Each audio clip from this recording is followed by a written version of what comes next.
तो बात करेंगे महाकुंभ की। महाकुंभ में फैली गंदगी की, वो फैली भी है कि नहीं, या कुछ लोग सिर्फ मीन मेख निकालने में ही लगे हुए हैं। और यह आज चर्चा क्यों? क्योंकि आज फिर उत्तर प्रदेश के मुख्यमंत्री योगी आदित्यनाथ बोले, विधानसभा के पटल पर बोले, और जिन शब्दों का इस्तेमाल किया उससे राजनीति गर्मा गई है। गिद्धों को लाश मिली, सुअरों को गंदगी मिली, यह कहते सुनाई दिए मुख्यमंत्री योगी आदित्यनाथ। अब समाजवादी पार्टी ने पलटवार भी किया है। माता प्रसाद पांडे जो नेता प्रतिपक्ष हैं, उन्होंने कहा यह तो सालों से, सदियों से एक परंपरा चली आ रही है।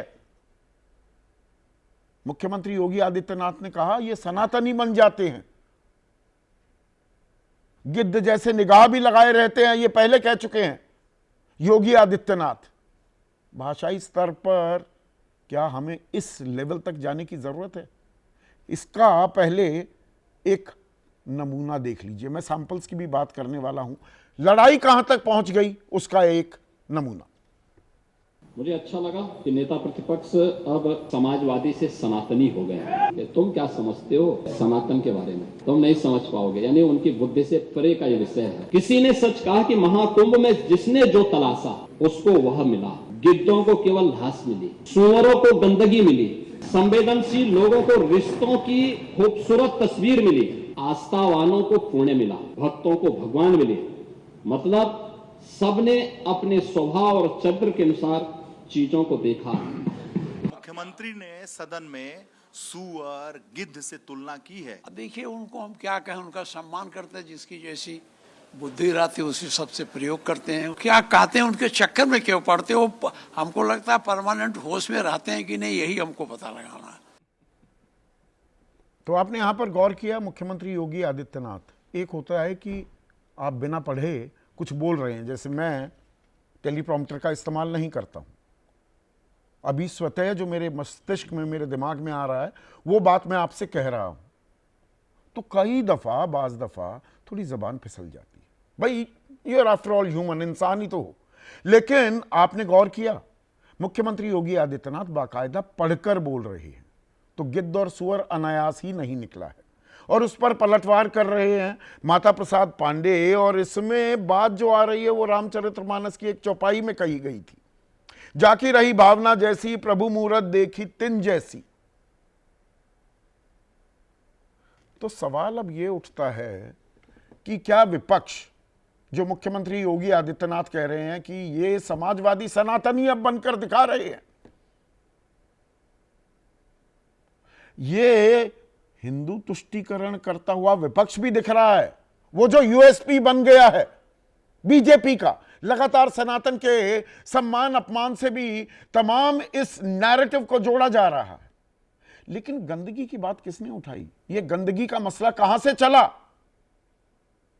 दरअसल कुंभ शुरू होने से पहले ही दिसंबर में, 23 दिसंबर को नेशनल ग्रीन ट्राइब्यूनल ने केंद्रीय प्रदूषण नियंत्रण बोर्ड, यह केंद्र सरकार के पर्यावरण मंत्रालय के तहत आता है, और उत्तर प्रदेश सरकार के UP PCB, UP pollution control board, दोनों को कहा कि नमूने लो,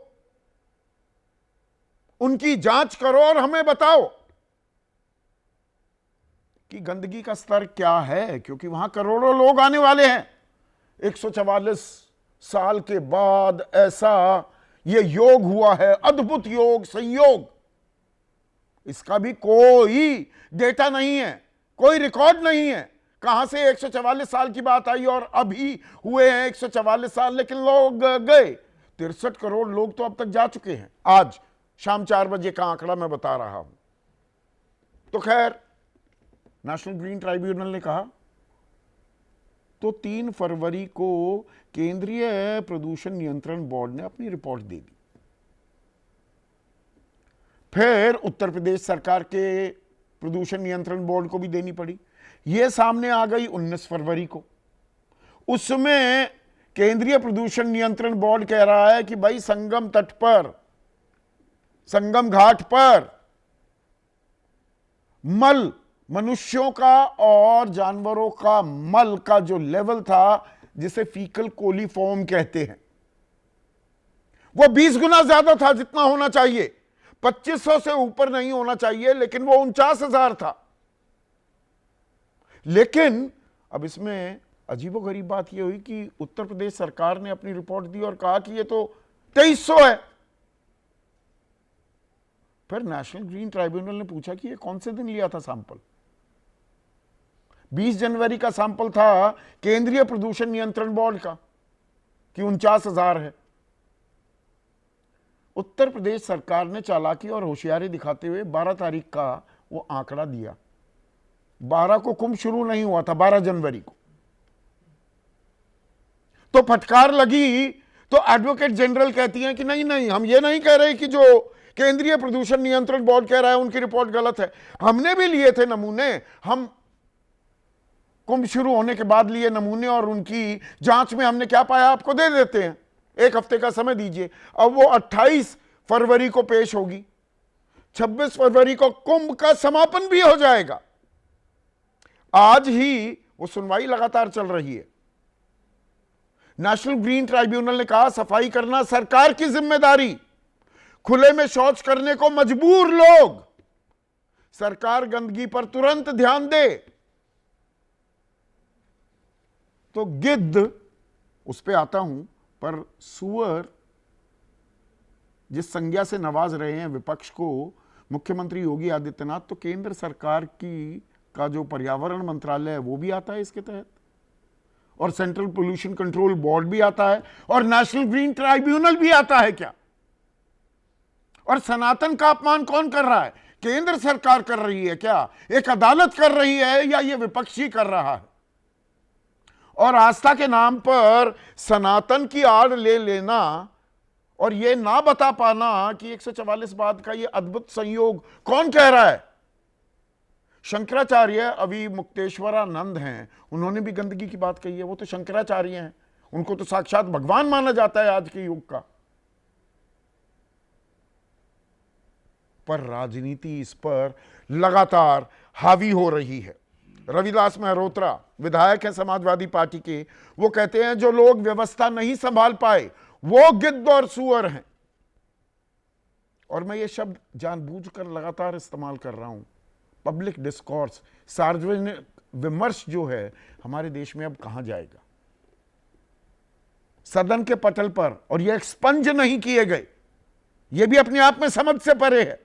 ऐसे शब्दों को तो तत्काल हटा दिया जाता है सदन की कार्रवाई से। केशव प्रसाद मौर्य उप मुख्यमंत्री हैं, वो कह रहे हैं अखिलेश यादव सनातनियों को और महाकुंभ को बदनाम करने में लगे हुए हैं। यहां योगी आदित्यनाथ ने यह बात भी उठाई कि भाई जो 2013 का महाकुंभ हुआ था तब अखिलेश यादव की सरकार थी, समाजवादी पार्टियों की सरकार थी। आपके समय में मुख्यमंत्री के पास आयोजन को देखने और समीक्षा करने का समय नहीं था, इसलिए उन्होंने गैर सनातनी को कुंभ का प्रभारी नियुक्त किया था। आजम खान प्रभारी थे।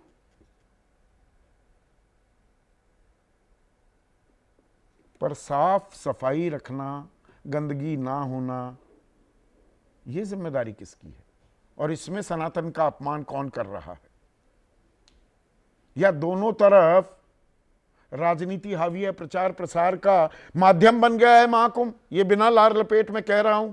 और विपक्ष को यह दिक्कत हो रही है, अरे भाई 65 करोड़ लोग 26 तारीख तक वहां स्नान लेते दिखेंगे, वो आस्था में इतने लीन थे और ये यूएसपी बन रहा है बीजेपी का, और योगी आदित्यनाथ पीछे हटने को तैयार नहीं है।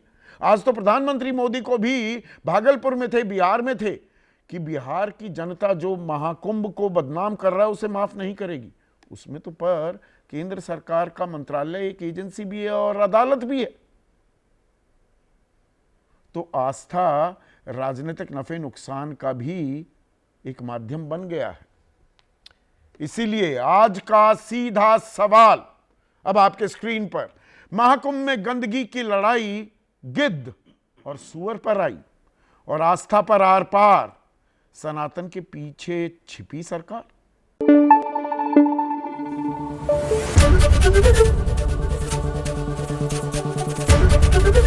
एबीपी न्यूज आपको रखे आगे।